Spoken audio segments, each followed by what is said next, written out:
دوستو، اگر آپ سے یہ سوال کیا جائے کہ سب سے پہلا حج کس نے ادا کیا تو ممکن ہے کہ بہت سے لوگ اس کا درست جواب نہ دے سکیں۔ اس حوالے سے آپ کی معلومات میں اضافے کے لیے عرض ہے کہ خانہ کعبہ جو سعودی عرب کے شہر مکہ مکرمہ میں واقع ہے، اس کی تعمیر سب سے پہلے حضرت آدم علیہ السلام کے زمانے میں ہوئی تھی۔ روایات کے مطابق جب اللہ تعالیٰ نے حضرت آدم علیہ السلام کو جنت سے نکال کر زمین پر بھیجا تو آپ نے اللہ کے حکم سے مختلف پہاڑوں سے پتھر جمع کیے اور ان سے خانہ کعبہ کی بنیاد رکھی۔ تاہم طویل عرصے بعد حضرت نوح علیہ السلام کے زمانے میں آنے والے عظیم طوفان نے خانہ کعبہ کے ڈھانچے کو نقصان پہنچایا، لیکن اس کی بنیادیں سلامت رہیں۔ تقریباً 4000 سال قبل جب مکہ میں کوئی بھی آباد نہیں تھا، اللہ تعالیٰ کے حکم پر حضرت ابراہیم علیہ السلام اپنی زوجہ حضرت ہاجرہ اور بیٹے حضرت اسماعیل علیہ السلام کو اس بے آب و گیا وادی میں چھوڑ گئے۔ اس وقت وہاں نہ پانی تھا، نہ درخت، نہ ہی کوئی انسانی آبادی۔ حضرت ابراہیم علیہ السلام کچھ کھجوریں اور تھوڑا سا پانی ان کے پاس چھوڑ کر واپس شام کی طرف روانہ ہو گئے۔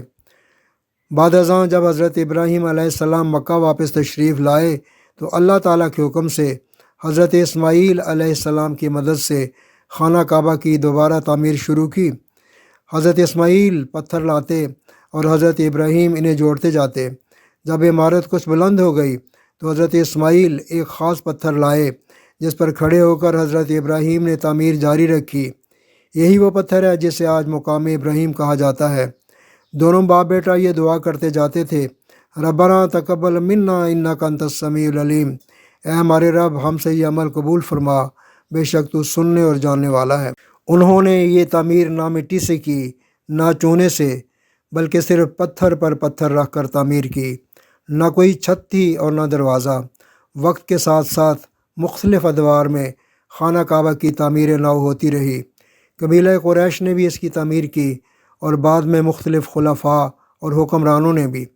روایات کے مطابق اس وقت حضرت اسماعیل علیہ السلام کی عمر 20 برس تھی۔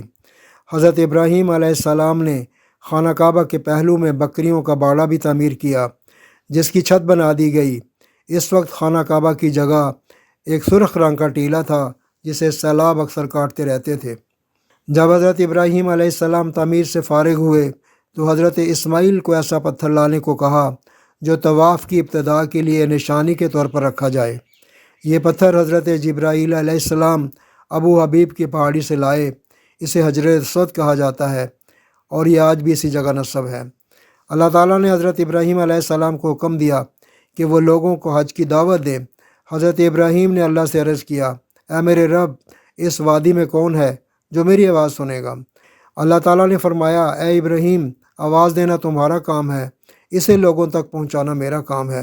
چنانچہ حضرت ابراہیم علیہ السلام ابو قبیس کی پہاڑی پر چڑھ کر ایک بڑے پتھر پر کھڑے ہوئے اور اعلان کیا، اے لوگو، اللہ تعالیٰ نے ایک گھر بنایا ہے اور تم پر حج فرض کیا ہے، لہٰذا اپنے پروردگار کی آواز پر لبیک کہو۔ اللہ تعالیٰ نے اس آواز کو پوری دنیا میں پھیلا دیا، یہاں تک کہ یہ پہاڑوں، درختوں اور پودوں نے بھی یہ آواز سنی۔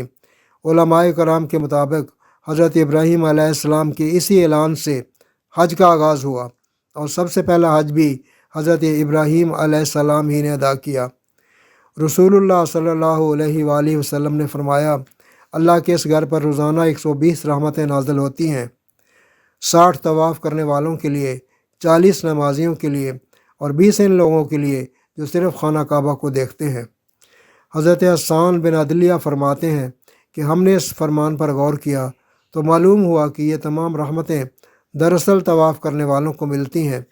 طاہر القلبی کے مطابق خانہ کعبہ اب تک 11 مرتبہ تعمیر یا تجدید ہو چکا ہے۔ اس کی تعمیر کرنے والوں میں شامل ہیں حضرت آدم علیہ السلام، حضرت شیث علیہ السلام، حضرت ابراہیم علیہ السلام، قبیلہ یمال کا، قبیلہ جرہم، قریش، حضرت عبداللہ بن زبیر رضی اللہ عنہ، حجاج بن یوسف، سلطان مراد اور دیگر مسلمان حکمران۔ قریش نے جب خانہ کعبہ کی تعمیر کی تو صرف حلال مال استعمال کیا جو ناکافی تھا، اس لیے 6 ہاتھ اور ایک بالشت جگہ کو شامل نہ کیا گیا۔ اس کے گرد ایک چھوٹی سی دیوار بنا دی گئی تاکہ طواف کرنے والے اس کے گرد چکر لگا سکیں۔ اس کے اندر 2 صفوں میں 6 ستون رکھے گئے اور چھت بنائی گئی جو پہلے موجود نہ تھی۔ بعد میں حضرت زبیر رضی اللہ عنہ نے خانہ کعبہ کی بلندی کو 27 ہاتھ کیا تاکہ یہ عرش کے مناسب ہو جائے۔ 2 دروازے بنائے گئے، ایک داخلی اور دوسرا خارجی دروازہ، دونوں سطح زمین کے برابر تھے۔ تعمیر کی تکمیل پر بڑی خوشی منائی گئی، کئی غلام آزاد کیے گئے اور بڑی تعداد میں بکریاں ذبح کی گئیں۔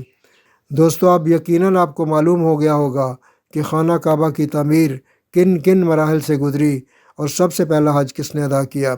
یہ معلومات ہمارے ایمان کو تازگی بخشتی ہیں اور ہمیں اپنے دین کے تاریخی شعور سے جوڑتی ہیں۔